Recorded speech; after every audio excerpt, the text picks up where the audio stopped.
Bismillah, Alhamdulillah, Alhamdulillahi Rabbil Alamin, wa afdalus salati wa atammut taslim ala khatamil anbiya'i wal mursalin, Sayyidina wa nabiyyina Muhammadin sallallahu alaihi wasallam, wa ala alihi wa ashabihi wa man sara ala darbihi ila yaumiddin, amin. Allahumma salli wa sallim wa takarram wa tahannan ala Sayyidina Muhammadin sahibit taj wal mi'raj wal buraq wal alam, man jismuhu mu'attar mutahhar munawwar, man ismuhu marfu'un maktubun 'ala al-lawhi wal qalam, badrid duja wa nuril huda wa misbahiz zulam, jaddul hasanain wa ibnu zabihain, qurratul 'ain Muhammadiz zain, ya ayyuhal mushtaquna li jamalihi sallu 'alaihi wa alihi sallallahu alaika ya sayyidi ya Rasulullah. Amma ba'du, assalamualaikum warahmatullahi wabarakatuh. Alhamdulillah, di waktu kita yang sangat berbahagia ini, di pagi hari waktu Mesir dan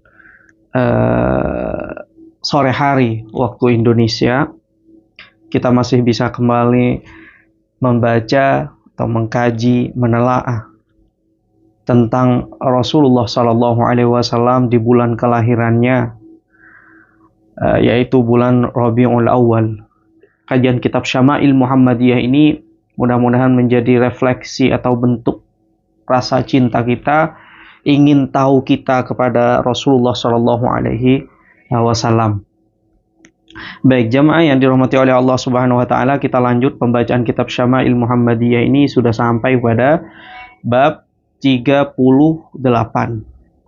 Bab 38. Sebelumnya bab yang menjelaskan mengenai kutipan Rasulullah atau komentar Rasulullah Shallallahu Alaihi Wasallam atau senandung Rasulullah Shallallahu Alaihi Wasallam terhadap bait-bait syair orang-orang jahiliyah. Nah, dari situ kita bisa paham apakah kita bersyair atau membuat syair itu tidak boleh atau boleh. Nah, dari situ kita bisa paham dengan dihadirkannya bab dalam Syama'il Muhammadiyah ini bahwa Rasulullah pun juga menyenandungkan syair sekalipun beliau bukan syair, bukan syair, bukan penyair. Seperti itu. Nah, sekarang bab lanjut. Qala al-musannifu rahimahullahu ta'ala wa nafa'ana bihi wa bi'ulumihi wa bi barakatihi wa madadihi wa karamihi wa nafa'ana bi'ulumi syaikhina wa jami'i masyayikhina fid daraini amin. Bab ma jaa fi kalami Rasulillah sallallahu alaihi wasallam. Bab yang menjelaskan tentang percakapan Rasulullah fis samar. As-samar itu percakapan di waktu malam. Sebelum tidur biasanya kan kita ngasih dongeng terhadap anak-anak kita. Anak-anak ibu-ibu lah, bukan kita. Saya tidak termasuk. Fis samar, fi kalami Rasulillah sallallahu alaihi wasallam fis samar. Percakapan di malam hari.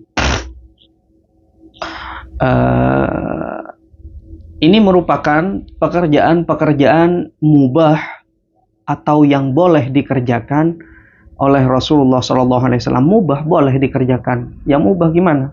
Dikerjakan juga tidak dapat pahala, cuma untuk ngisi waktu saja. Tidak dikerjakan pun tidak dapat dosa.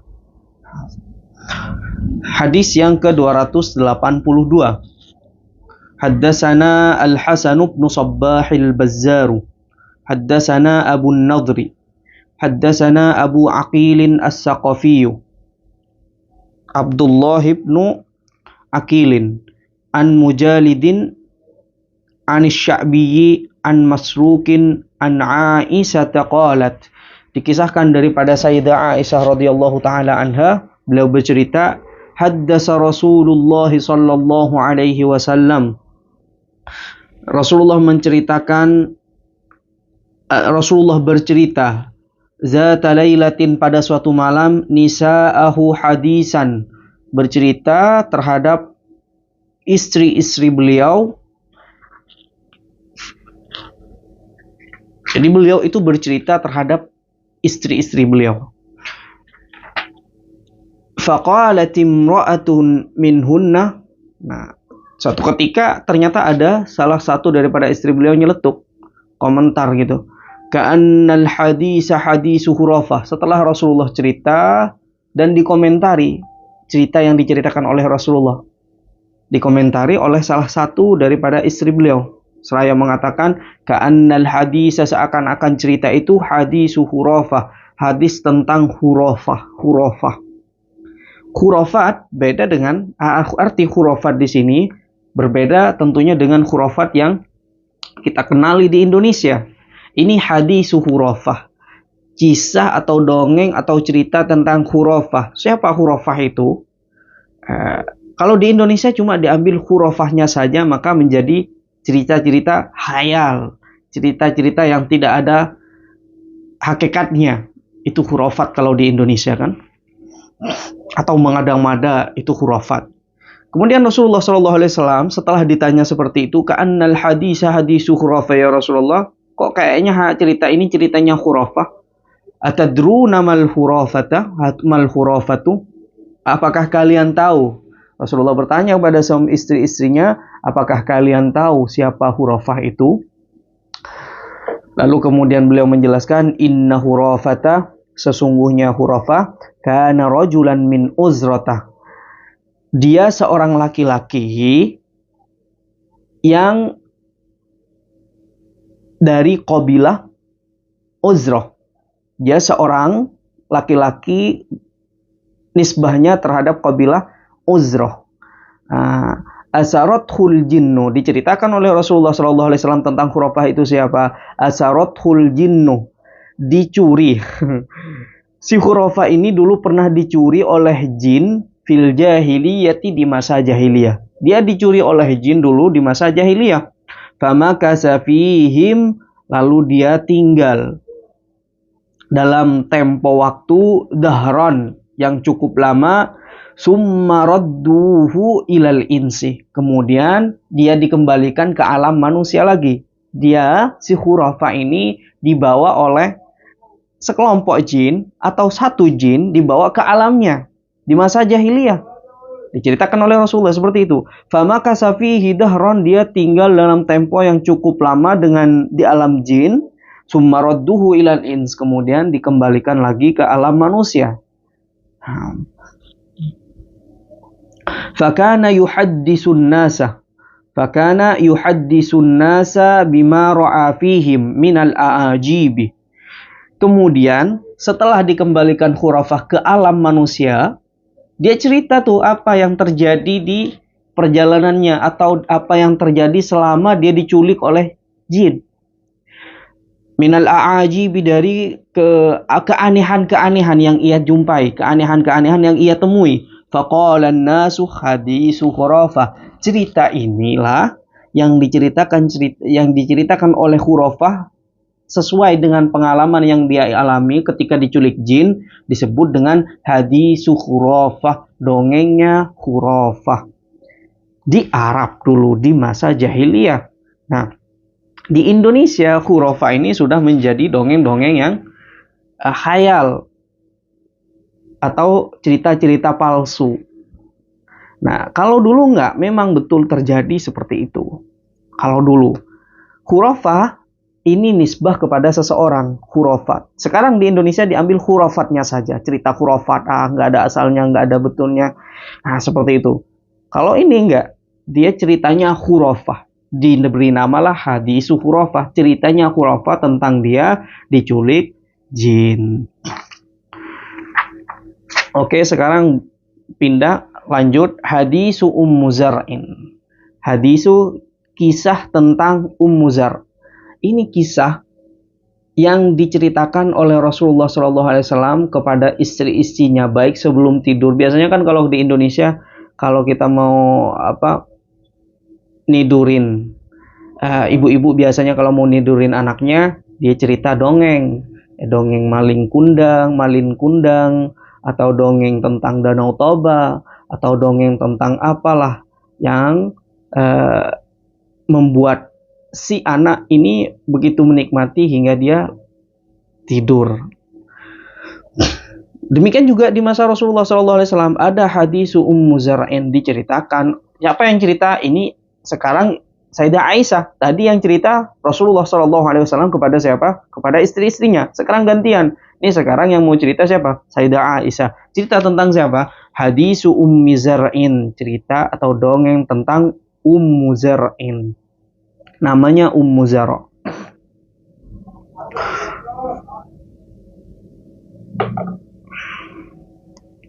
Hadis yang ke-253. Haddatsana Ali bin Hujr akhbarana Isa bin Yunus an Hisham bin Urwah an akhihi Abdullah bin Urwah an akhihi Abdullah bin Urwah an Urwah an Aisyah qalat, diceritakan daripada Urwah. Urwah ini ngambil cerita daripada Sayyidah Aisyah radhiyallahu taala anha. Nah, sekarang Sayyidah Aisyah bercerita tentang ceritanya dia kepada Rasulullah SAW. Mengenai siapa? Tentang siapa? Tentang hadisu Ummi Urwah. Hadisu Ummi Urwah, dongeng atau ceritanya Ummi Urwah. Qalat, dia berkata, Sayyidah Aisyah, jalasat ihda asyarata mra'atan. Nih, ini cocok banget untuk ibu-ibu nih. Suatu ketika duduk ngumpul-ngumpul nih, ngerumpi, ibu-ibu duduk ngumpul-ngumpul sambil ngerumpi. Ihda asyara imra'atan, 11 perempuan. Apa biasanya kalau perempuan ngumpul? Ya kalau tidak ngomongin, ya biasanya sih lumrahnya yang ngomongin suaminya. Sama kayak gini cerita yang dibawakan Sayyidah Aisyah, yang diomongin masalah suami. Suami lu gimana sih? Suami lu gimana kalau suami gue? Kayak gitu. Dia emang baik banget ya suami lu. Kayak gitu dah kerjaan ibu-ibu nih kalau udah ngumpul. Sekalipun ada cerita, pasti cerita-cerita lain. Tapi biasanya kalau udah ngumpul ibu-ibu, ya entah cerita anaknya, cerita suami, yang paling sering cerita tentang suaminya deh. Ya syukur-syukur kalau yang diceritakan itu tentang kebaikannya ya. Kalau yang diceritakan malah keburukannya kan repot itu. Keburukan suami ibu pun juga keburukan ibu. Kenapa dia bisa buruk? Mungkin ibu tidak bisa mengurus dia sehingga dia berbuat jelek, aneh, dan seterusnya. Dan mudah-mudahan Allah menutup aib kita, insyaallah, amin. Dan mudah-mudahan ibu-ibu nih, emak-emak nih, mampu menutup aib-aib keluarganya khususnya,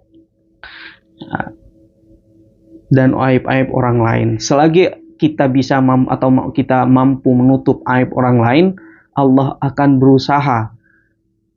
berupaya untuk selalu menutup aib-aib kita. Man satara musliman, kata Rasulullah, satarahullahu fid dunya wal akhirah. Siapa yang menutup aib-aibnya orang muslim, baik itu keluarga kita ataupun orang tetangga kita, bahkan apalagi kalau suami kita, anak kita, satarahullahu fid dunya wal akhirah. Allah akan tutup aibnya di dunia dan juga di akhirat. Nih ceritanya yang diceritakan Sayyidah Aisyah ini cerita ibu-ibu yang lagi ngerumpi, 11 orang. Ibu-ibu ngumpul, dia bercerita tentang suaminya. Fata'ahadna, dia berjanji, wa ta'aqadna, dan bersepakat, alla yaktumna, untuk tidak menutupi atau tidak menutupi min akhbari azwajihinna syai'an, tentang suami-suami dia. Kabar tentang suami-suami dia. Gimana sih suaminya dia? Nggak boleh ditutup-tutupi. Kita berjanji dulu dan bersepakat untuk tidak nutup-nutupi tentang suami kita, baik itu buruk ataupun baik. Buka semuanya. Ini bersepakat nih 11 orang perempuan nih. Faqalatil ula. Nah, kemudian dimulailah ceritanya oleh Sayyidah Aisyah. Yang pertama berkata, ya Rasulullah, apa katanya? Zauji. Perempuan pertama nih bercerita tentang suaminya, karena dia sudah berjanji dan bersepakat untuk bercerita tentang suaminya. Zauji, kata si perempuan pertama, zauji, suamiku, lahmu, indah sekali kalimatnya, lahmu zaujin, lahmu jamalin ghassin ala ra'si jabalin wa'rin la sahlin atau la sahlun fayurtaqa wala saminun fayuntaqal. Indah kalimatnya. Ini indah kalimatnya, di sisi lain juga mengandung makna-makna. Masya Allah. Faqalatil ula, perempuan pertama bercerita, zauji, suamiku, lahmu jamalin ghassin.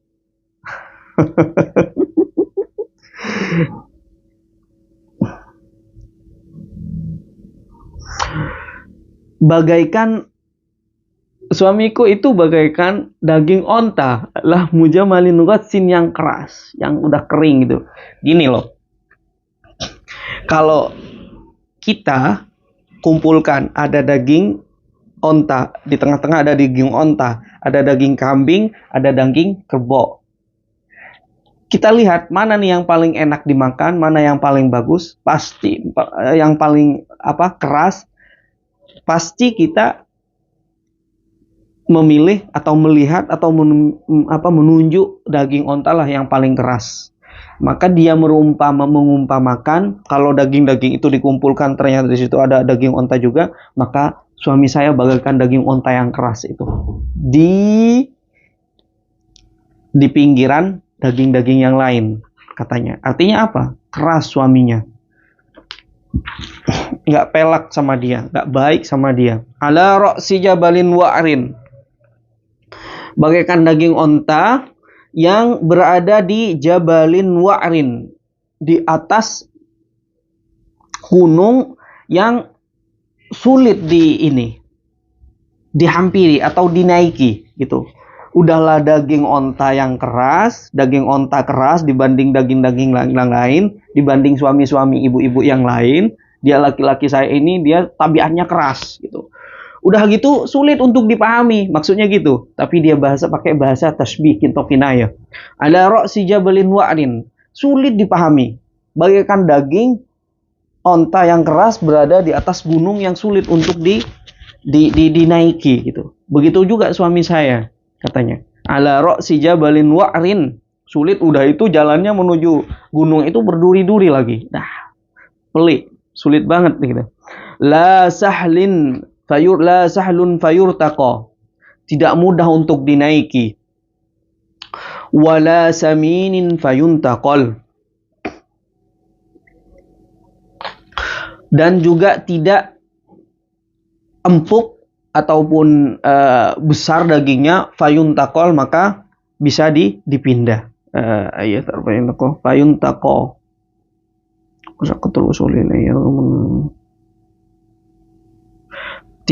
tidak bisa dimakan. Wala saminin fayuntaqal, udahlah daging onta yang keras dan dia berada di atas gunung yang sulit untuk dinaiki. La sahlun fayurtaqa wala saminun fayuntaqal, dan dia pun tidak empuk dagingnya, maksudnya tidak besar dagingnya sehingga bisa dinikmati dimakan oleh kita. Demikian juga suami saya. Ini berarti menceritakan baik atau buruknya nih? Berarti dia menceritakan tentang suaminya, tentang keburukan suaminya. Ya, suami saya seperti itu. Udahlah keras, udahlah kasar, sulit dipahami, kurus lagi, ceking lagi. Kayak gitu kali ya, kira-kira. Nah, itu perempuan yang pertama. Berarti yang pertama ini menceritakan tentang kejelekan atau keburukan suaminya.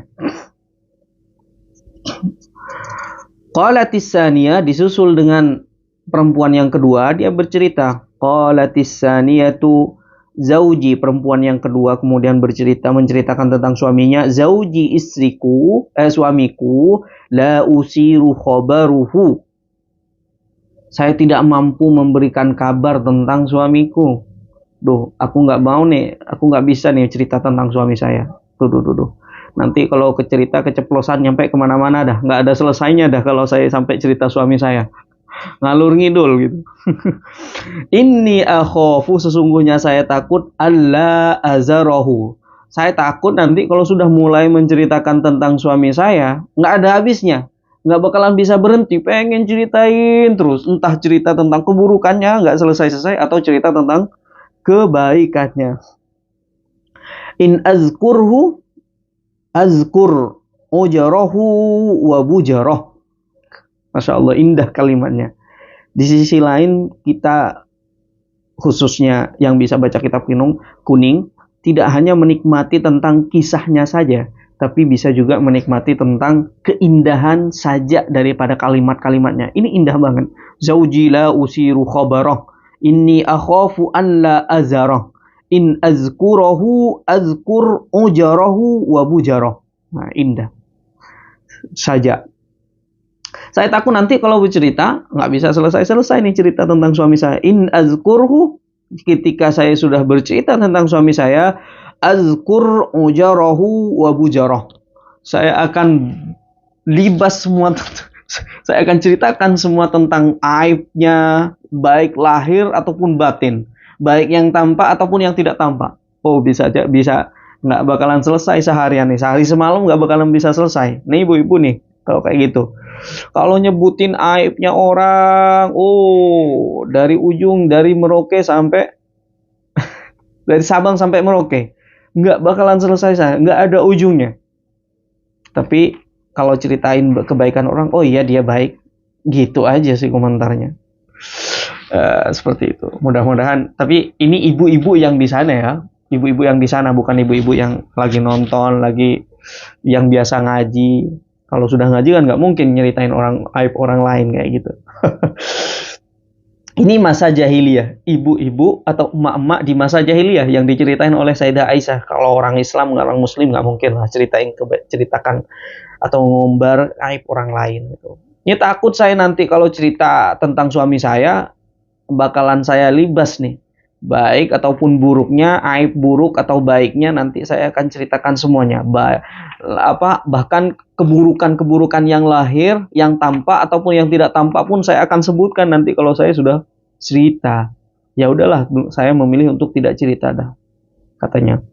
Nah, ini yang kedua, perempuan yang kedua nih, meskipun udah berjanji dan bersepakat untuk tidak menutup-nutupi tentang suaminya, tapi dia beralasan nggak bakalan ada selesainya kalau ngomongin tentang keburukan atau tentang suami saya, gitu. Ya udah dia memilih nggak selesai nanti 11 orang ini bercerita. Kalau kayak gitu, makanya berpindah kepada perempuan yang ketiga. Qalatis satu perempuan yang ketiga bercerita, zauji, kalau suamiku, zaujil ashannaku. Kalau suamiku itu tinggi dan kurus, ashannak. Tinggi dan kurus. Gimana kalau udahlah tinggi, ceking lagi. Tinggi, ceking. Nggak enak banget dilihat gitu. In antik utollak. Ya Allah. Tinggi, kurus, nggak enak dilihat. In antik, tatkala saya ngomong, komentar gitu, utollak. Dia langsung bilang, saya telak kamu, saya ceraikan kamu. Gitu, ngancam malah. Kalau saya ngomong, saya ngasih komentar, malah dia ngancam, saya ceraikan kamu. Jangan banyak bicara, jangan banyak komentar. Kayak gitu. Udahlah kurus, ceking, tinggi, garang lagi. Keras gitu, kasar. Wa in askut u'allak. Ketika saya diam, nggak ngasih komentar, u'allak katanya. Digantung gitu. Digantung itu gimana? Nggak diperdulikan. Saya ini gimana sih? Suami, istri atau bukan istri dia gitu. Ketika saya diam nggak diperdulikan. Artinya dia jafa al-mu'asyar. Dia tidak pandai dalam bercumbu dengan istrinya, dengan bercanda dengan istrinya. Ketika dia ngomong tersinggung dikit, saya ceraikan kamu. Itu mudah lisannya untuk mengucapkan cerai terhadap suaminya. Bercanda tersinggung sedikit cerai kayak gitu. Ngomong dikit mau dicerai. Ketika saya diam nggak ngomong apa-apa, wa'alik katanya. Saya digantung. Digantung artinya nggak diperdulikan, nggak dikasih uang belanja, nggak tidur dengannya, nggak disentuhnya, dan begitu. Itulah suami saya. Dari tadi itu ceritanya tentang buruknya saja, tentang buruk seseorang suami. Qalatir Rabi'ah, kemudian yang keempat, perempuan yang keempat bercerita, zauji kalaili tihamata. Kalau suamiku itu bagaikan malam yang datar, anginnya sepoi-sepoi gitu. La harrun wala qarrun. Tidak juga panas, artinya tidak kasar, wala qarrun, dan juga tidak dingin. Tidak juga panas, tidak juga dingin. Artinya datar saja gitu. Tihamah. Wala makhata wala sa'amah. Dan penampakannya juga tidak membuat kita takut, tidak membuat saya takut, wala sa'ama, dan orangnya ya karakternya tidak membuat membosankan lah gitu. Ya standar lah gitu. Standar kategori suami gitu. Ya seperti itulah suami saya. Kata si perempuan yang nomor 4. Sekarang yang nomor 5. Qalatil khamisatu,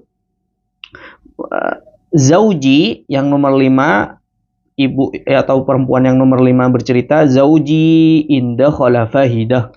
Kalau suamiku inda khala fahidah, ketika dia di dalam rumah fahidah, laksana harimau, beringas gitu. Ini diartikan dua keadaan. Fahidah ini dia umpamakan bagaikan harimau, maksudnya dia ketika di dalam rumah itu kasar terhadap suaminya. Atau bisa juga dalam keadaan bersetubuh dengan ini. Kalau udah di dalam rumah kerjaannya ya mau di atas ranjang aja, maaf ya, di atas ranjang aja dengan suaminya, beringas gitu. Dia menyiksa terhadap istrinya. Suaminya ini kalau udah dalam rumah pengennya di atas ranjang aja, kayak gitu. Bisa juga diartikan kayak gitu. Atau fahidah itu bisa diartikan dia kasar sebagaimana harimau, itu keras. Wa in kharaja asidah, ketika di luar dia bagaikan asad juga. Asad ini juga harimau loh, harimau yang gagah gitu. Ketika dia keluar, wala yas'alu amma ahidah. Tapi kalau dari siap kalimatnya ini mengatakan ini pujian, ini pujian malah. Zauji inda khala fahida. Kalau di dalam rumah seorang istri saya itu diem, bijaksana. Kalau di dalam rumah bijaksana. Dia melayan saya, ya ngobrol, kalau butuh ngobrol ya ngobrol, kalau tidak perlu ada yang diobrolkan ya udah, kalau bercanda ya bercanda, fahidah. Kayak harimau kayak gitu dah. Wa in kharaja asidah, tapi ketika di luar dia bijaksana. Oh, orang-orang pada hormat kepada dia. Wibawanya itu. Ya gimana kalau harimau? Hewan-hewan lain pun takut. Takut di sisi lain dia besar, wibawa, takut dimakan juga, takut dibunuh sama dia. Wala yas'alu amma ahida, dan dia pun tidak menanyakan amma ahida, apa-apa yang memang sudah menjadi kesepakatan. Dia tidak bertanya tentang kenapa kamu nggak masak, nggak. Kenapa kamu nggak ini, nggak. Dia bertanya, oh berarti mungkin dia lagi sakit atau mungkin lagi nggak enak badan kalau nggak masak. Wala yas'alu amma ahida, ini apa yang disepakati, dia nggak usik-usik. Kalau sudah disepakati nggak mau ditanya, udah cukup disepakatan itu, saya nggak bakalan ngungkit-ngungkit lagi dan saya nggak bakalan bahas-bahas lagi. Artinya ini disebut dengan husnul isyrah, linul janib fi baitihi, karimut taba. Dia baik. Wala yas'alu amma ahida, ini apa-apa yang sudah disepakati termasuk belanja. Belanjanya dalam 1 bulan seumpamanya 3 juta. Ya udah tanpa ditanya-tanya, tanpa ditanyakan kamu butuh uang berapa bulan ini, enggak. Dia apa yang sudah disepakati langsung dikasih, ya 3 juta. Itu karimut taba, dermawan orangnya. Linul janib, lembut terhadap kekasihnya, terhadap suaminya. Qawiyun suja'un fi a'da'ih, dia tegas, dia berani terhadap orang yang salah atau musuh kalau ada yang mengganggunya atau mengganggu istrinya. Wala yaftaqidu ma dhahaba min malihi wa mata'ihi wala yas'anu anhu li syarafi nafsihi wa sakha'i qalbihi.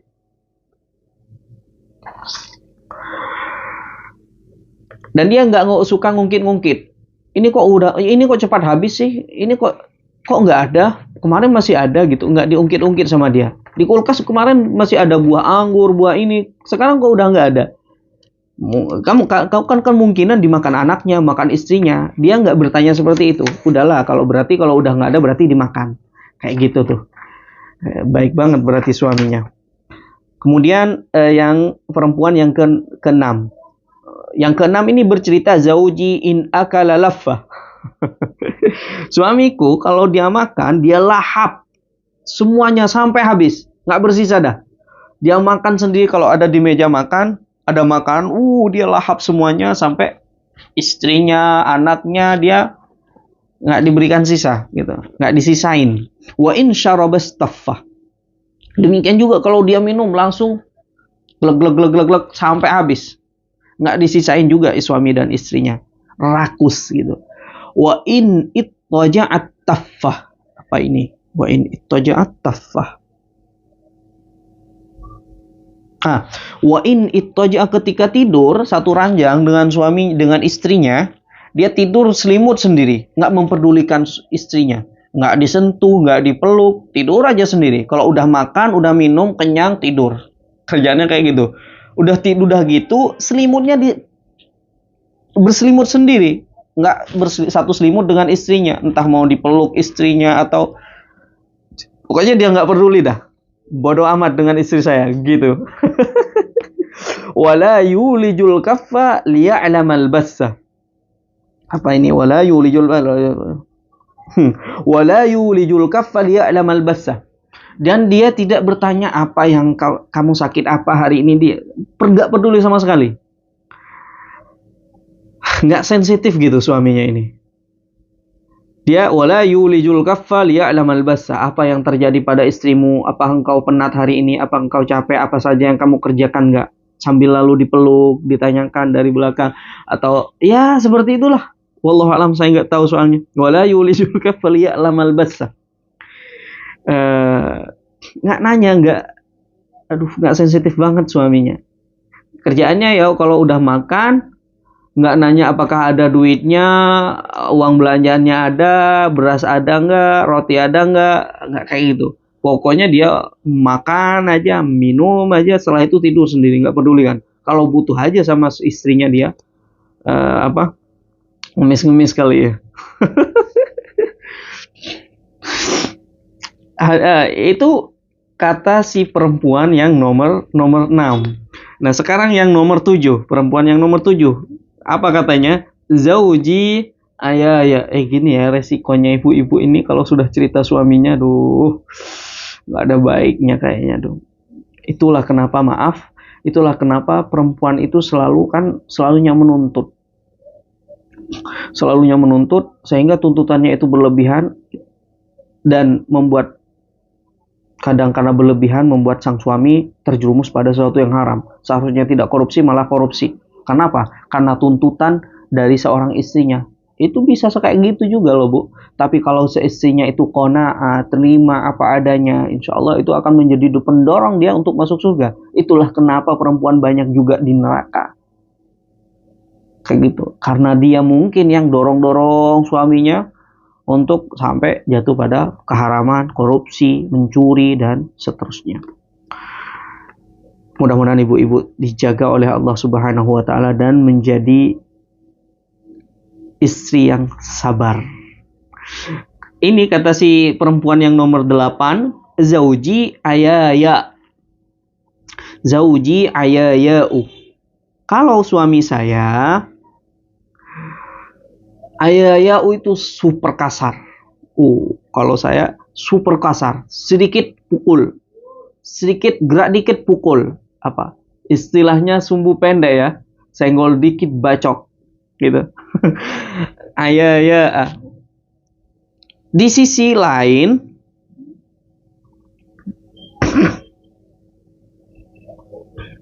tapi itu arti yang pertama ayaya. Bisa arti yang kedua, dia artinya rada jorok, maaf. Artinya dia ayaya ini lemah, maaf sekali lagi, lemah zakar. Ketika mau berhubungan dia tidak mampu. Ayaya itu namanya. Tapi saya lebih cenderung pada arti yang pertama itu ayaya. Itu super kasar. Super kasar.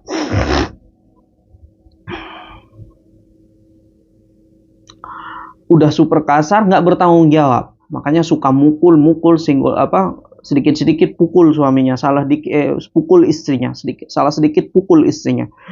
Udah gitu tabaqa'u, dungu lagi. Udah kasar, suka mukul, dungu dia. Nggak peka-peka gitu dengan urusan istrinya. Kullu da'in lahu da. Kullu da'in lahuda. Semua nih yang diceritakan 6 orang tadi ini, yang diceritakan keburukan-keburukannya, kullu da'in lahuda. Ada di dia semua. Dia kasar, dia ceking, dia kurus, oh pokoknya semuanya. Di suami-suami ibu-ibu yang diceritakan tadi, 6 orang itu ada di dia semuanya kejelekannya. Bahaya ini perempuan ini. Sajjaki awfal laki. Dia suka mukul kepala sampai berdarah. Aufal laki, atau dia sampai kalau nukul kepala sampai berdarah. Mainnya pukul kepala kalau marah. Nah, kalau marah lagi dia kadang suka mukul sampai buat patah tulang. Ini bahaya, ini harus cepet-cepet pulang ke rumah orang tuanya kalau kayak gini, Bu ya. Kalau ada suami kayak gini nih, cepet-cepet pulang dah ke rumah suami orang tuanya, orang tua ibu. Sedikit-sedikit mukul kepala, yang aufal laki, atau bahkan membuat patah tulang gitu. Dari saking kasarnya terhadap istri. Aujam akullan laki. Apa aujam akullan? Kalau dia mukul sampai berdarah, sampai luka. Nah, seperti itu. Hati-hati, makanya gini loh. Pilih suami itu, ini saya sok menasehati, saya belum apa-apa ini. Tapi gini loh, nasihat Rasulullah SAW, hati-hati milih suami. Karena gini, seseorang mungkin ketika lagi butuh nih, kalau semuanya lagi ta'aruf gitu ya, kenalan, dia seakan nampaknya baik, ternyata setelah satu rumah, ya salam, semua keburukan ada pada dia. Kayak ibu-ibu ini. Makanya kenal dulu, ta'aruf dulu. Suatu ketika ada seorang laki-laki datang kepada Rasulullah, "Ya Rasulullah, saya mau nikah." "Nikah dengan siapa?" "Wanita Ansor ya Rasulullah." Si laki-laki ini muhajir. "Fandur ilaiha fa inna fi a'yuniha syai." Coba lihat dulu. Rasulullah bertanya, "Kamu udah ketemu nggak?" "Belum." "Udah lihat nggak?" Udah lihat dia nggak?" "Belum ya Rasulullah." "Ya gimana sih kamu katanya mau nikah? Boro-boro mau nikah aja. Tiba-tiba ujuk-ujuk mau nikah aja gitu. Lihat dulu dia, gimana dia, tabiatnya, karakternya, fisiknya." Makanya Rasulullah memberikan isyarat, "Undur ilaiha fa inna fi a'yuniha syai." Lihat di wanita Ansor itu berbeda dengan wanita Muhajir. Fa inna fi a'yuniha syai. Di matanya itu ada sesuatu yang mungkin berbeda dengan wanita Ansor. Lihat dulu, nanti ketika udah nikah, kok matanya kayak gini, kok hidungnya ada di pinggir, kok hidungnya ada di atas, kayak gitu nanti jadinya. Kan nggak baik. Lihat dulu, ta'aruf dulu, kenalan dulu, lihat tabiatnya, karakternya, bagaimana dia bersikap dengan orang tuanya, bagaimana amaliyah dia dengan orang tuanya, itu penting banget. Aujam akul laki, biar nggak suka, kalau nanti biar nggak menyesal tuh. Ibu-ibu kalau udah, aduh ya Allah, kenapa saya dikasih jodoh kayak gini, nyesel nanti. Aduh, nangis di pojokan tiap hari. Kenapa? Salah dikit, ya istilah sumbu pendek, senggol dikit, bacok langsung. Kayak gitu. Nauzubillah daripada suami dan istri yang kayak gitu. Amin. Ini yang nomor ini. Pokoknya semua kejelekan ada pada dia. Semua kejelekan ibu-ibu yang suaminya sebutkan yang tentang suaminya yang ibu-ibu sebutkan tadi ada pada dia. Kullu da'in lahuda. Ya salam, perempuan. Ngeri. Qalatis samina, sedangkan perempuan yang nomor 8, dia bercerita, "Zauji," kalau istri, kalau suamiku, katanya almassu arnabin. Kalau suami saya, almassu arnabin, dia lembut, dia halus, dia peduli, dia peka, dia sensitif terhadap perempuan. Almassu arnabin.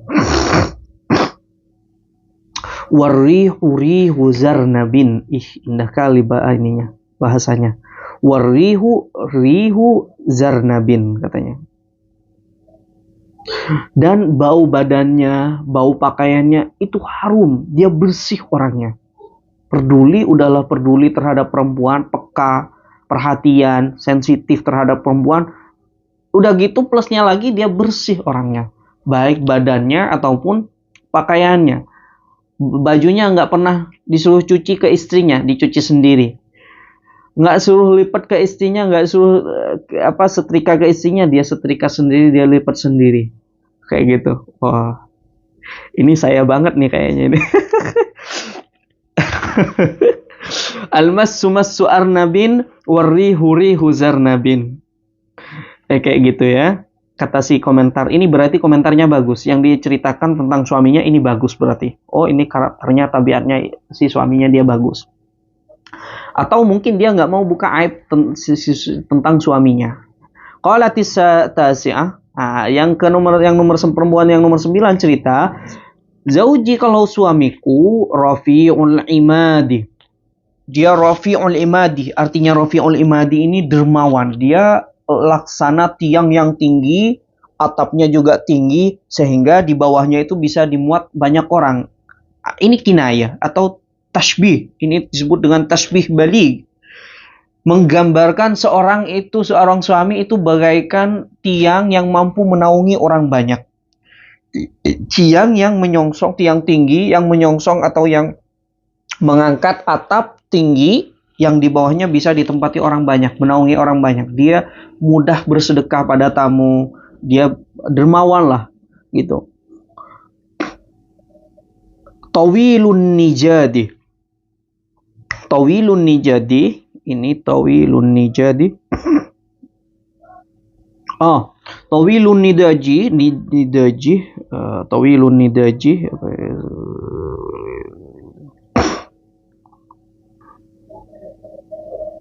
Dan dia pemberani orangnya. Tawilun nijadi, tinggi orangnya.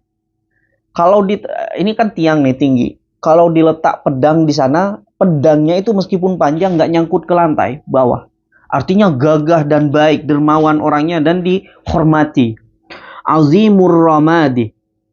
Di sisi lain dia azimur ramadi, banyak ramad itu apa ramad? Pasir. Bagaikan banyak pasirnya itu artinya kinayah atau tasbih bahwa dia itu dermawan, baik hati orangnya, mudah bersedekah. Qaribul baiti minan nadi, sehingga karena dia banyak hartanya, dermawan, baik hati juga, ketika membangun rumah, dia bangun minan nadi, dekat dengan perkumpulan-perkumpulan orang. Sehingga kalau dia mau makan, dia panggil orang-orang yang sedang kumpul. No, yo, makan. Seperti itu. Qaribul baiti minan nadi. Oh, ini baik.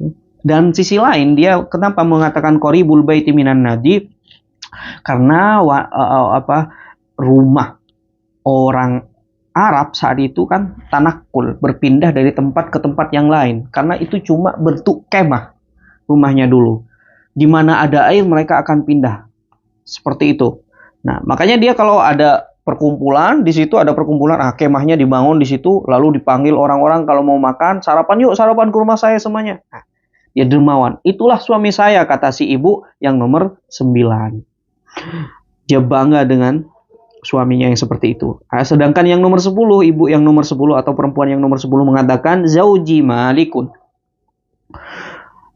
Kalau suami saya namanya Malik, wa ma malakun. Kamu tahu kan istilah dari Malik itu? Nah, ini mengagungkan dengan pertanyaan. Kamu tahu kan, kepada ibu-ibu yang lain, kamu tahu kan kalau Malik itu gimana? Kalau raja itu gimana? Kok gagah gitu. Malikun khairum min dalik. Bahkan lebih baik daripada seorang raja itu sendiri. Suami saya namanya Malik. Wa ma malikun. Dan kamu tahu kan bagaimana kalau Malik itu, kalau raja bagaimana kan? Malikun khairum min dalik. Bahkan lebih baik daripada seorang raja sekalipun.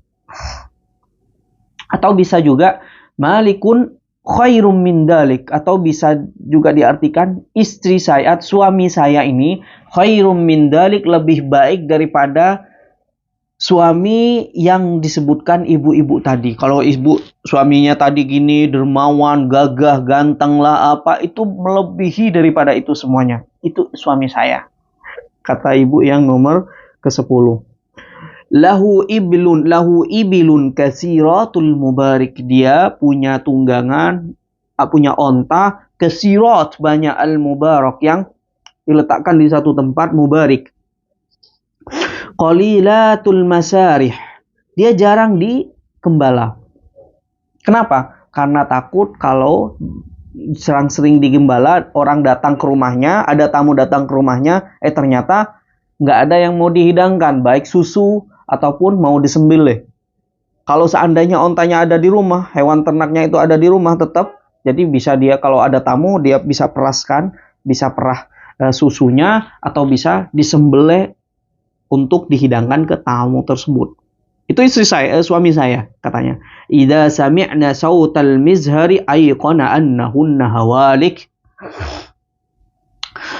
Kalau onta-onta tersebut ketika sudah ada bunyi dung dung, itu tanda-tanda onta itu bisa sampai paham gitu. Dari saking seringnya onta itu paham kalau sekarang rumah ini ada tamu. Ya udah, kalau udah ada tamu berarti ya siap-siap aja. Di antara kita, kata ontanya, mau disembelih. Dari saking dermawannya gitu. Siap ada bunyi dung dung berarti ada banyak tamu di rumahnya dan akan dipilih salah satu dari onta-ontanya itu untuk disembelih dan dihidangkan kepada tamu tersebut. Qalatil hadiyatu ashar. Nah, ini yang terpenting dan buat pelajaran juga tentang kisahnya ibu yang nomor 8 yang dijadikan nomor 11 yang dijadikan judul di sini oleh Sayyidah Aisyah, Qissatu Ummu Zar'in. Ummu Zar'in. Perempuan yang nomor 11 ini namanya Ummu Zar.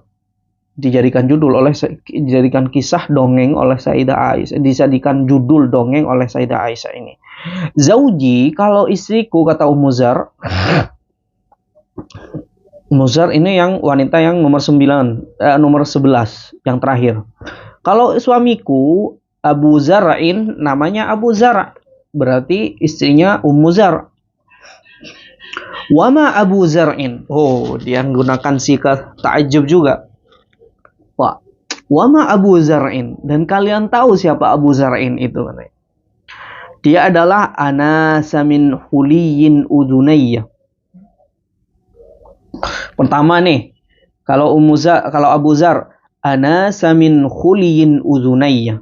Dia memenuhi telingaku dengan hiasan. Dia belikan saya anting yang kanan, yang kiri, dan juga yang kanan. Dia hiasi, bahkan anting saya sampai naik ke atas ke sini nih. Antingnya, kata si Ummu Zar. Anasa, dia memenuhi telinga saya min huliyin, daripada hiasan. Telinganya itu dipenuhi dengan anting atau hiasan. Wa mala'a min syahmin adudayya.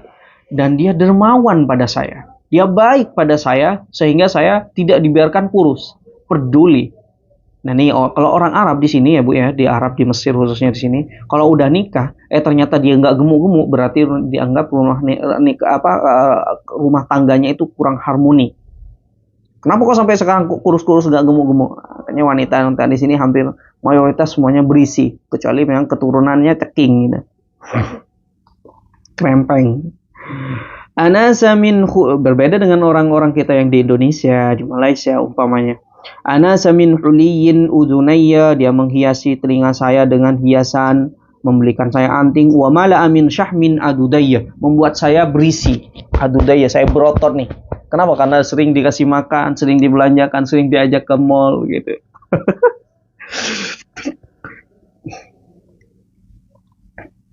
Wa bajjahani fabajihat ilayya nafsi. Dia orangnya baik. Si Abu Zar ini baik, kata Ummu Zar. Dia menghibur saya. Menghibur saya dengan bergurau, bersanda gurau. Dia tidak menonton hidupnya dengan suaminya, enggak. Salah dikit dimarahin. Numpahin air aja udah dipukul kepalanya. Aduh, parah kayak gitu tuh. Kalau Abu Zar enggak, wabajahani, malah dia kalau saya buat salah malah dihibur. Kalau saya nangis dipeluk, suruh bersandar ke pundaknya. Aduh, hai. Wabajahani fabajihat ilayya nafsi. Dia menghibur saya. Ketika saya sedih dia hibur saya. Fabajihat ilayya nafsi. Dan saya pun terhibur karena hiburannya. Dia mampu meluluhkan hati seorang perempuan, istrinya maksudnya. Wajadani fi ahli gunaimatin bisyakin nih. Sekalipun dia nih Dia orang kaya tapi dia tidak gengsi untuk menikahi saya yang hanya anak daripada keturunan yang memiliki beberapa kambing saja. Artinya dia hidupnya melarat si perempuan ini, Ummu Zar ini. Tapi tetap dipilih meskipun dia kaya, Abu Zar tetap menikahi dia. Karena dia nggak pilih dia entah kaya entah miskin, yang terpenting dia mau ikut dengan saya, mau setia dengan saya, mau jadi istri saya, seperti itu. Mau tinggal di mana dia karena nggak punya rumah, tinggal di rumah saya. Dengan ibunya pun juga bawa, kata Abu Zar.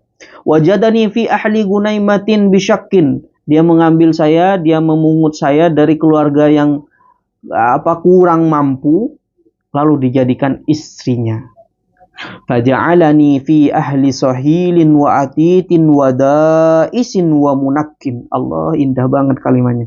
Dan dia mengangkat derajat saya yang awalnya orang tidak punya, menjadi apa? Menjadi orang punya. Ahli sahilin wa atitin. Sahil ini bunyi suara kuda, ringkik kuda. Wa atitin itu suara onta, atit. Kayak itu kan bunyi kuda. Kali seperti itu aja, barangkali seperti itu ya. Ini gambaran yang ingin digambarkan oleh Ummu Zar ini, bahwa yang awalnya saya hidup dengan kambing-kambing saya yang sedikit, ternyata saya diangkis menjadi suami dia, diangkat derajatnya menjadi suami Abu Zar, dan berada di tengah-tengah banyak onta, di tengah-tengah banyak kuda. Kudanya banyak Abu Zar ini, dan ontanya juga banyak, sehingga bunyinya itu beradu gitu. Ini yang ingin menggambarkan kalau dia punya banyak onta, punya banyak kuda. Saya hidup di tengah-tengah itu. Tiap hari dengar suara kuda, tiap hari dengar suara onta, dari saking banyaknya. Wada isin, dan banyak ini para pemanen yang bertani untuk tanahnya, dia bertani untuk di tanahnya siapa? Di tanahnya Abu Zar. Wa munakkin, dan orang yang mengelola hasil taniannya, hasil tanamannya, cocok tanamnya itu ada yang ngelola, ada yang bertani, ada yang bercocok tanam, ada yang ngelola hasil cocok tanamnya itu. Wah, punya pegawai lah gitu. Mewah lah hidupnya dia. Hidup dia nih mewah, dimanja dia. Fa indahu aqulu fala uqabbah. Ketika saya berbicara di depannya, fala uqabbah, Masya Allah, dia tidak marah pada saya. Kalau saya mengomentari tindakannya yang tidak bagus samanya, dia terima, lalu tidak marah. Fala uqabbah, apaan sih kamu? Diam aja. Nggak kayak gitu. Oh iya, minta maaf ya kalau saya salah. Kayak gitulah, lemah lembut. Fa indahu aqulu fala uqabbah. Ketika saya berkomentar kepadanya, dia tidak menjelek-jelekkan saya. Apaan sih kamu perempuan, diam aja. Nah, kayak gitu tuh. Itu Abu Zar. Wa arqudu fa atasabbah. Dan ketika saya tidur di malam hari, fa atasabbah, dan ketika pagi hari saya tidak dibangunin. Ummu Zar, bangun tuh, mau memasak, udah hampir subuh nih, bangun. Persiapan untuk buat sarapan pagi. Enggak kayak gitu. Saya dibiarin sampai subuh, lalu saya bangun sendiri. Enggak dikacau, enggak dibangunkan gitu. Dibiarin, lembut orangnya, enak, perhatian, tidur pun nyenyak gitu. Yang tadi tidur beralaskan tikar, sekarang beralaskan spring bed. Wa ashrabu fa ataqammah. Saya minum sepuasnya saya. Kalau saya minum, cari minuman nih. Kalau saya cari minuman di rumahnya Abu Zar, sesuka hati saya. Minuman apa? Jus jambu, jus apple, jus jeruk, jus pisang, jus mangga. Semuanya aja. Sesuka hati mau minum apa saja. Terserah gitu. Sampai puas bahkan. Ya, dari miskin menjadi kayak gitu tuh. Enak digambarkan, dikisahkan bahwa suaminya ini baik hatinya, lembut, dia dimanja, hidupnya dipenuhi dengan segala kebutuhannya. Ummu Abi Zar'in lalu dia berkisah tentang mertuanya, karena suaminya ini sudah baik banget. Dia mau bercerita nih, kalau ibunya gimana? Kalau ada orang bertanya, kalau ibunya si Abu Zar itu gimana? Gimana sih Ibunya Abu Dzar itu kok sampai Abu Dzar itu baik banget? Gimana sih keadaan ibunya? Ibunya itu Ummu Abi Zar'in, fama Ummu Abi Zar'in. Kalian mau tahu siapa Ummu Abi Zar'in itu? Siapa dia? Uqumuha radahun. Perabotannya, ibu kan suka nyimpen perabotan banyak biasanya nih. Kayak orang tua saya, perabotannya ya Allah sampai penuh dapur tuh. Perabotan-perabotan alat-alat masaknya saja, aduh, sampai penuh dapur ini. Uqumuha radahun. Banyak banget peralatan-peralatannya. Emasnya juga banyak. Peralatan-peralatan masak, dapurnya, piringnya, mangkoknya. Dan peralatan-peralatan rumahnya, kabinetnya juga. Oh, penuh lah. Uqumuha radahun. Kayalah dia. Wa baituha fasahun. Dan rumahnya gede. Kayak rumahnya Sule. Kayak gede. Besar banget rumahnya kan. Kok kayak gitu ya? Pantesan sih Abu Dzar jadi kayak gitu, orang tuanya aja kayak gitu kok. Terus anaknya Ibnu Abi Dzar, terus anaknya gimana? Nah, dia ceritakan juga, anaknya gini nih, kalau sudah ada. Ini tandanya perempuan yang baik. Dia tidak hanya melihat kebaikan yang ada pada suaminya, tapi pada anaknya dan juga pada ibu terhadap suaminya. Ibu pada suaminya. Anaknya Abu Dzar gimana? Mungkin anaknya dia juga sih, anaknya si perempuan yang bercerita ini. Fama ibnu Abi Dzar juga mau tahu tentang anaknya Abu Dzar. Marja'uhu kama salli satbatin. Kalau anaknya nih dia sederhana. Dia tidurnya sederhana orangnya, enggak niku-niku, enggak neko-neko gitu. Marja'uhu tempat tidurnya kama salli satbatin. Itu kayak tikar yang dibuat dari daun pelepah kurma, daun kurma. Itu tempat tidurnya, tikar. Biasa, bukan spring bed seperti saya, kata si Ummu Dzar. Wa tushbi'uhu zira'ul jafrati. Sederhana hidup anaknya. Dia kalau makan, dia kenyang cukup dengan makan apa? Lengan kambing kecil. Lengan kambing jafrah itu lengan kambing perempuan yang kecil, masih kecil.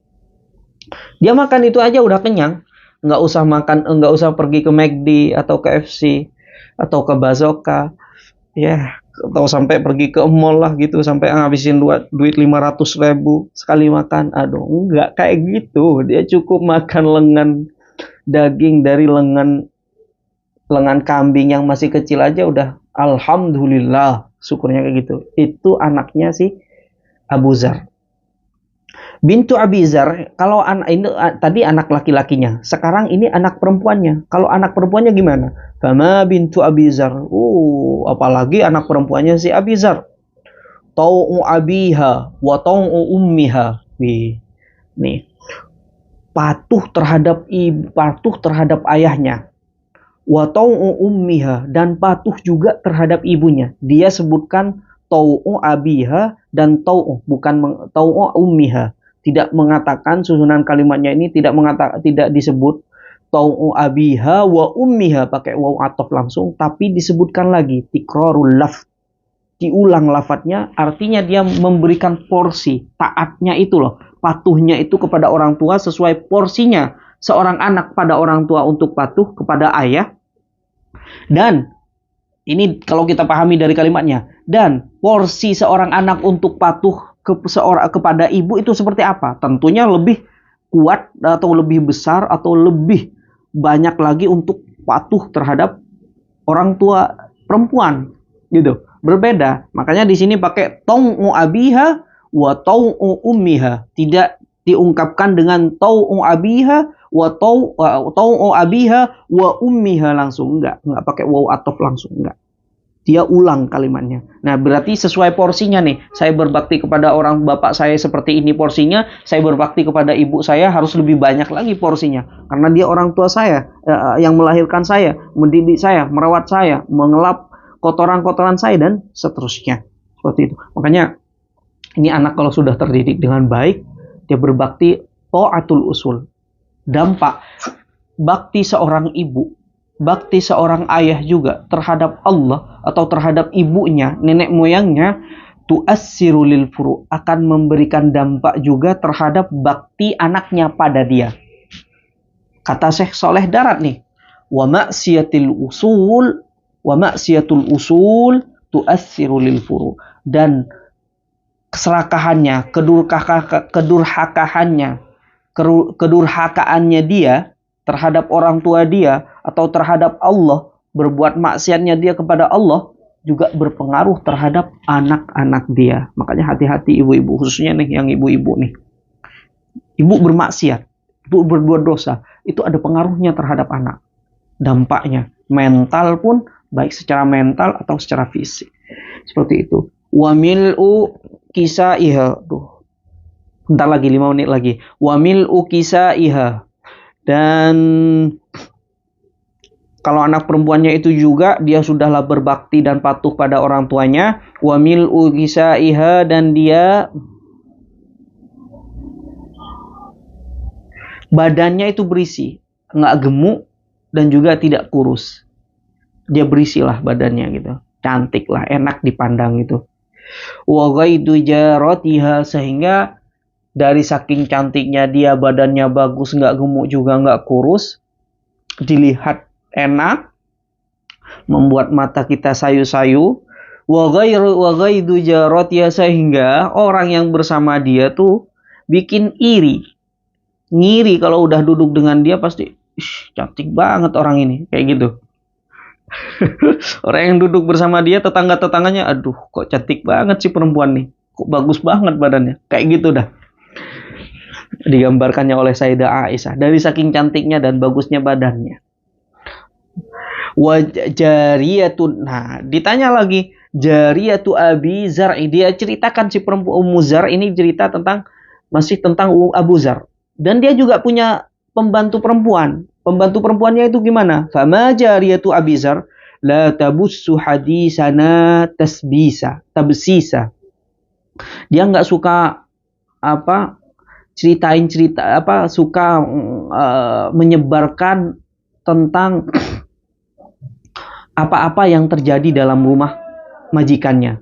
Dia nggak suka menceritakan tentang aib majikannya, enggak, dia amanah. La tabussu hadisana, apa yang terjadi, saya tengkar seumpanya dengan Abu Zar, dia tidak cerita keluar, cerita ke tetangga saya, cerita ke orang tuanya, enggak. Dia amanah banget.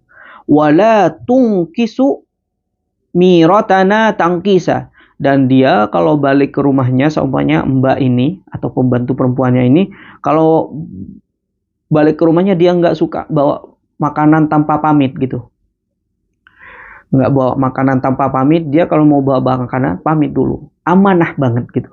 Amanah banget. Wala tungkisu miratana tangkisa.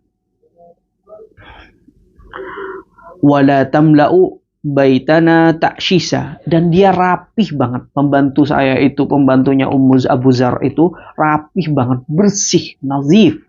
Dia higienis juga. Kalau masak, bersih.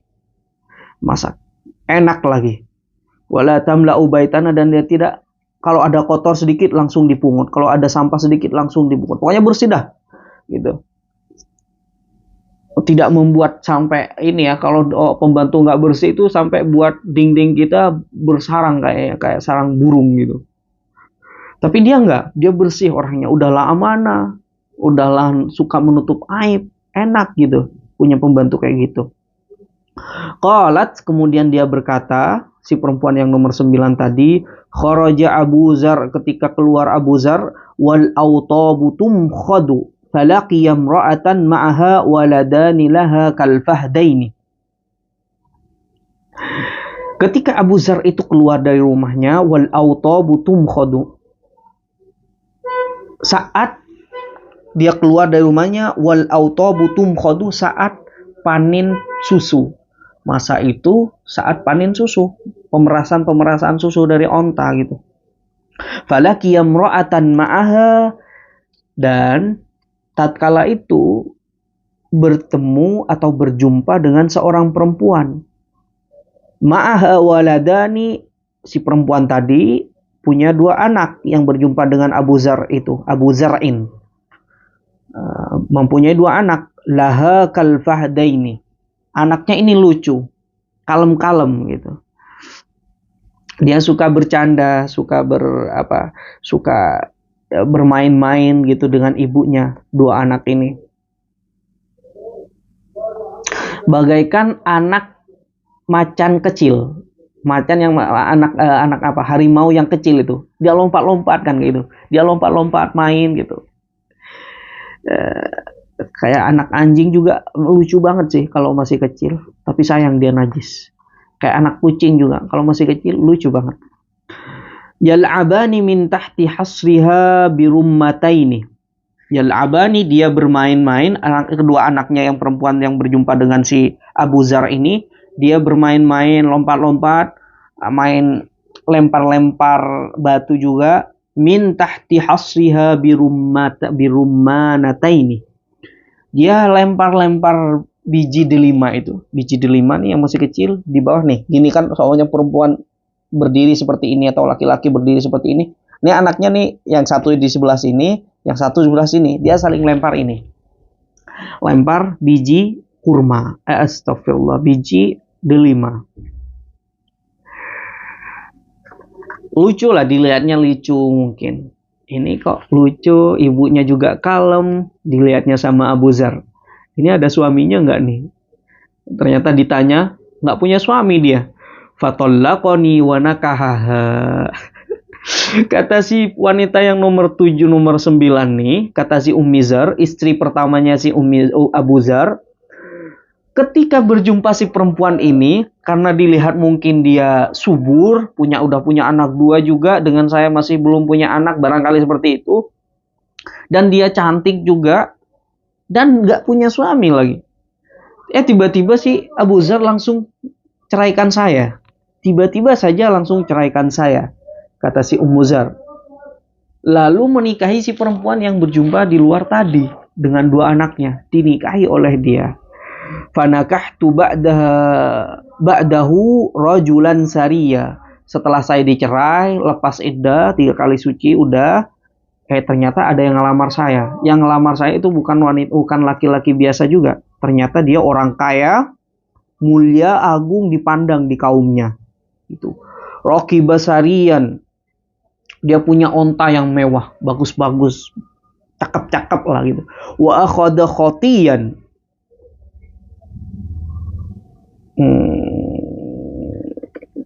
dia gagah orangnya. Kalau keluar itu ngendarain onta dan membawa panah. Wa aroha alayya na'aman sariya.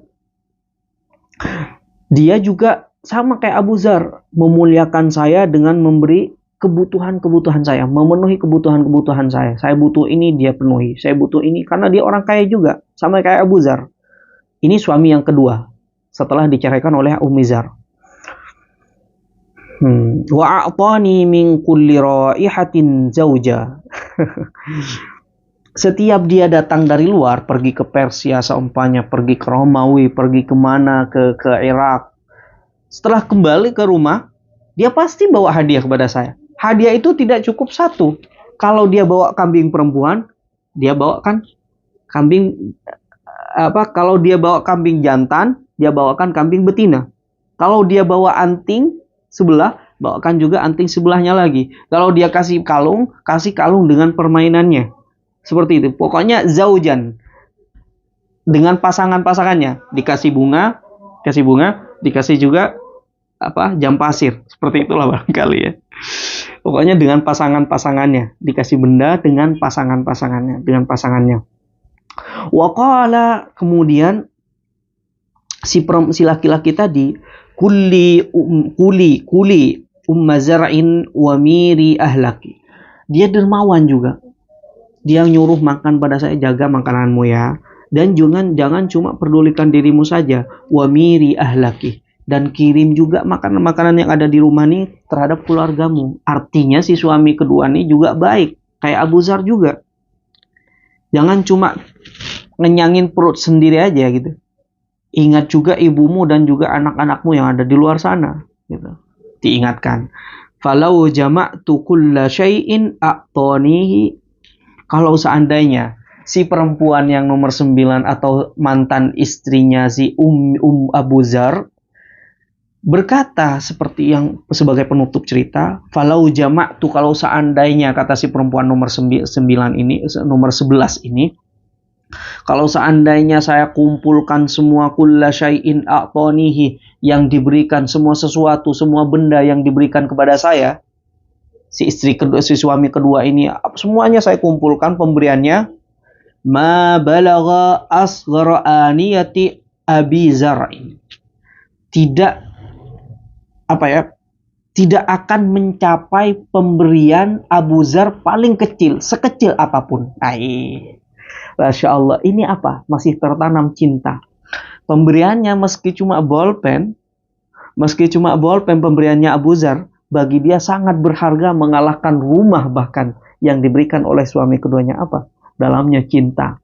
Cinta itu tidak buta, memang cinta itu buta ya. Dan Abu Zar ini cinta pertama meskipun udah menceraikannya. Allah, dia tidak bisa move on lah, barangkali seperti itu. Dia tidak bisa move on. Sekalipun semuanya yang dikasih oleh suami kedua saya ini, semuanya, rumah, onta, harta, benda, anting, kalung, saya kumpulkan semuanya, lalu dibandingkan dengan pemberiannya Abu Zar yang cuma sebekas anting saya, berbentuk anting saja, itu tidak akan mengalahkan kimahnya atau berharganya bagi saya. Makanya dalam sebuah syair itu, nakil fuadaka haitsu syi'ta minal hawa, pindahkan hatimu kemana saja yang kamu mau. Nakil fuadaka haitsu syi'ta, kemana saja pindahkan hatimu. Mal hubbu illa lil habibil awwali, tapi ingat, cinta itu hanya menetap di dalam hati cinta pertama kita. Cinta itu, hati kita itu bagaimanapun berpindah kemana, pindah ke Mesir, pindah ke Surabaya, pindah ke Jakarta, pindah ke Depok, pindah kemana, dia berkelana kemana saja hati saya ini. Kalau saya pernah mencintai orang mana, orang Madura seumpamanya, tetap saja hati saya berpaut dengan orang Madura tersebut. Sekalipun saya sudah menikah dengan orang Jakarta, sekalipun saya sudah menikah dengan ini. Famal hubbu illa lil habibil awwali. Cinta itu tidak akan pernah punah dengan cinta yang pertama. Sekalipun aku sangat mencintaimu melebihi cintanya bumi, matahari terhadap bumi, itu dusta.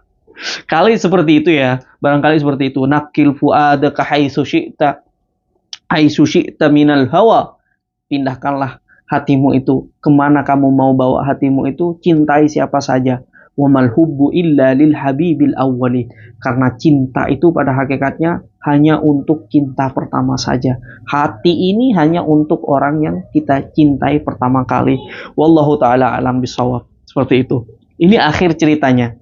Akhir ceritanya kata si siapa? Kata si Sayyidah Aisyah. Kemudian Rasulullah berkomentar, atau disambung oleh Sayyidah Aisyah. Sayyidah Aisyah mengatakan, qalat Aisyah radhiyallahu anha. Apa kata Sayyidah Aisyah setelah kisah ini kisah ini berakhir? Dia sudah selesai menceritakannya atau mendongengkannya kepada Rasulullah sallallahu alaihi wasallam sebelum tidur. Faqala li Rasulullah ternyata berkomentar, kuntu laki Allah ya Rasulullah, Allahumma shalli ala sayyidina Muhammad. Kuntu laki ka abi zar'in li ummi zar'in. Allah, kata Rasulullah sallallahu alaihi wasallam, sabdanya, aku laksana Abu Zar, kedudukanku laksana Abu Zar bagimu wahai Aisyah. Kamu bagaikan Ummi Zar bagi saya. Kedudukanmu itu sama kayak Ummi Zar. Kamu tidak akan pernah bisa melupakan saya, wahai Sayyidah Aisyah. Karena saya ini cinta pertamamu. Dan saya lebih baik bahkan daripada Abu Zar yang udah dermawan, baik, lembut kepadamu. Seperti itu kata Rasulullah Sallallahu Alaihi Wasallam. Kemudian Sayyidah Aisyah radhiyallahu taala anha tersenyum. Allah, indahnya. Itu hidup Rasulullah Sallallahu Alaihi Wasallam. Beliau juga bercanda. Beliau juga bersenda gurau, beliau juga tertawa tuh dengan keluarganya, indah. Bahkan sampai Nisa haula Rasulillah sallallahu alaihi wasallam ada kitab ditulis seperti itu. Bagaimana sih kehidupan Rasulullah dengan keluarganya di rumahnya? Bagaimana sih kehidupan Rasulullah sallallahu alaihi wasallam dengan istri-istrinya? indah. Ternyata hidup Rasulullah tidak menonton, tidak serius. Apa? Kalau mau tidur aja dia ngemis-ngemis kayak gitu kali ya, barangkali seperti itu. Kalau laki-laki yang ini, yang sok serius itu. Tapi di luar itu cemberut aja. Tapi tidak, Rasulullah pun juga kalau selagi itu mubah berdongeng, bercerita, bukan dongeng yang tidak ada dasarnya, ini ada dasarnya. Dia juga bercerita dengan istri-istrinya, dia juga bercanda dengan istri-istrinya sebagaimana yang sudah diceritakan oleh Imam Tirmidzi dan sudah saya bacakan hadis-hadisnya ini. Wallahu taala a'lam bishawab. Mungkin cukup di sini saja karena babnya sudah selesai mengenai hal ini. Artinya kita bercanda pun boleh. Kita berdongeng atau bercerita-cerita sebelum tidur pun juga boleh. Sebagaimana Rasulullah SAW bercerita dengan Sayyidah Aisyah. Itu hal mubah. Bukan perkara haram, bukan perkara yang dianjurkan juga.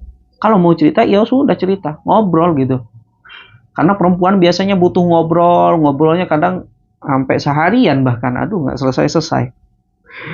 Kalau ada pertanyaan, silahkan. Sebelum saya tutup.